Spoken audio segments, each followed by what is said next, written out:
Hey folks, Brian Bledsoe again here for Red Summit Rangeland Insurance. Just want to give you your June update. Not a whole lot to report that's new for most of us, but I still want to give you that update nevertheless and kind of give you a lowdown of kind of where we've been and where we're headed, which that's typically what we do. So a look-see here at the past, say, 30 days, obviously where the brown is, that's where it's been drier than average, where it's blues and greens, that's where it's been wetter than average. And you can see the Four Corners area really hasn't seen much moisture at all.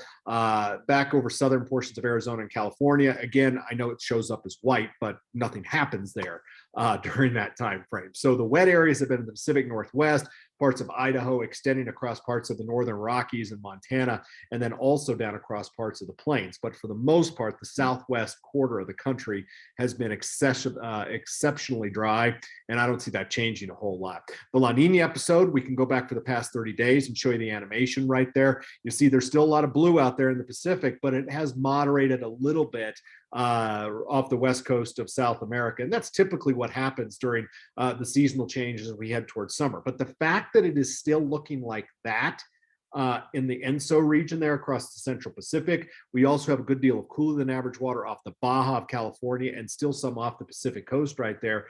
That indicates to a very cool Pacific. In fact, the PDO index, which measures, in terms of positive and negative and what the PDO is doing, is this is the most negative May it had since 1999. And I, coincidentally enough, not really a coincidence, it's pure science, the last time we had a triple dip La Nina, which I think we will be heading into, was back in 99. So the deck is kind of stacked, I think, where we're going, because we did not eradicate the La Nina in a timely fashion, and the overall feel of the Pacific is on the cool side. I just don't see any reason why the La Nina should go away.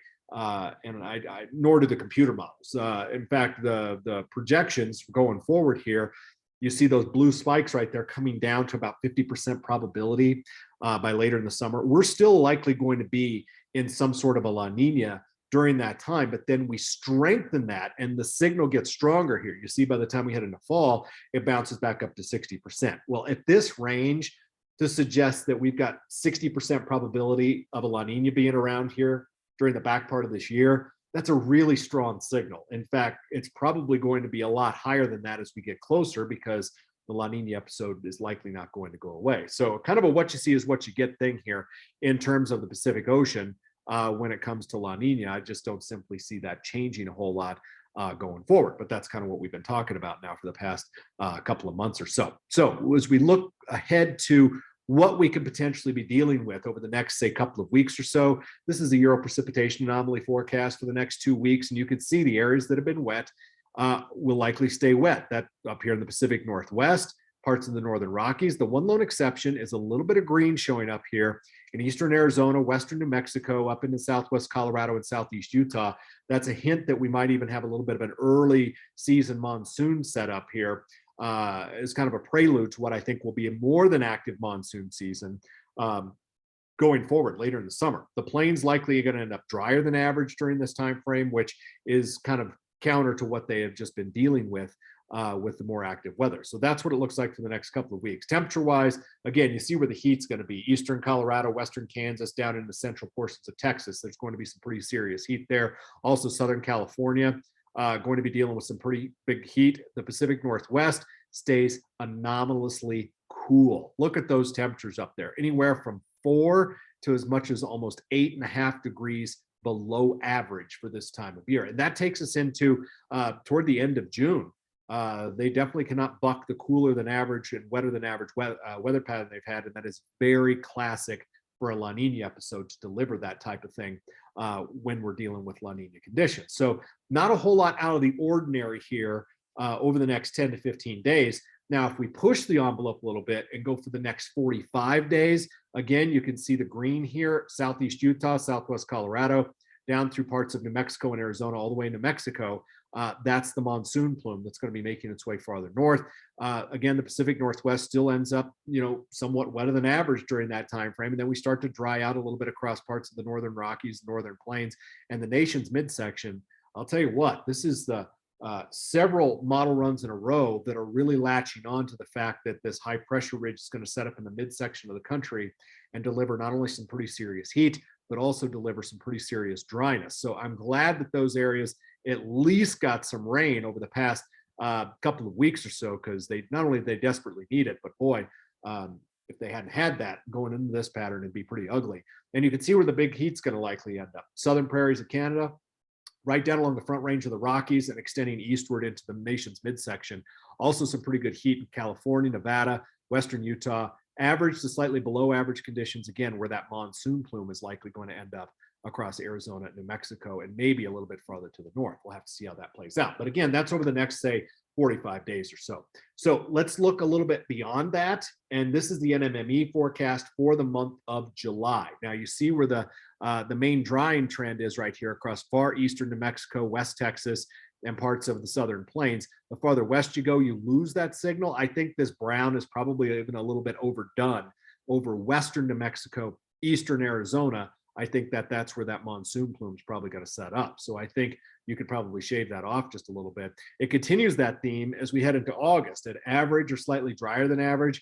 I can't completely discount this, but I would think that if the monsoon got going early enough and the overall weather pattern didn't shift a whole lot, those areas that get wet early with the monsoon will probably stay wet with the monsoon. And then areas that aren't will likely probably stay drier than average during that time. So it'll be interesting to see how that plays out. Even into the month of September, there's no stout, wetter than average signal here across really anywhere across the western half of the United States. In fact, it's the opposite. We have some drier than average stuff along the front range of the Rockies. And that is in the month of September, which we would probably start going backwards at that time, because as I said, we'll probably start ramping up that La Nina again. And that usually portends a fairly dry fall for a lot of folks right there along the front range of the Rockies and into the southwest part of the United States. Let's look at the Euro model, and we can look at the month of July here. And you see, I think it does a little bit better job showing where that monsoon plume is right there. You see the green coming north out of New Mexico, Arizona, New Mexico, and on up in the southwest Colorado with the drier stuff, setting up shop a little bit farther to the east and northeast. If we look at the month of August, it tries to shut off that monsoon flow just a little bit there, but still average to even slightly wetter than average conditions. That's not out of the question.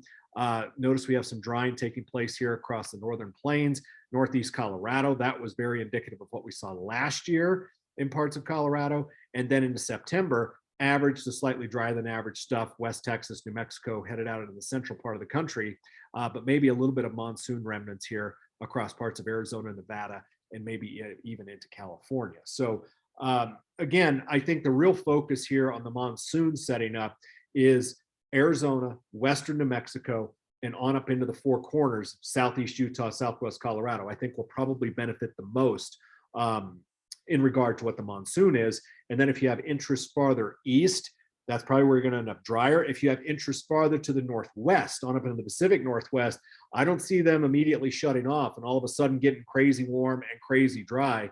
Again, owing to what the pattern has been, those areas that have been wet, have been active, probably stay that way. The only exception will be the areas where the monsoon impacts here over the next month or two. So if you've got questions about how this is likely going to evolve, obviously just hit me up. But other than that, I hope this was informative and concise enough for you. You can put this to use.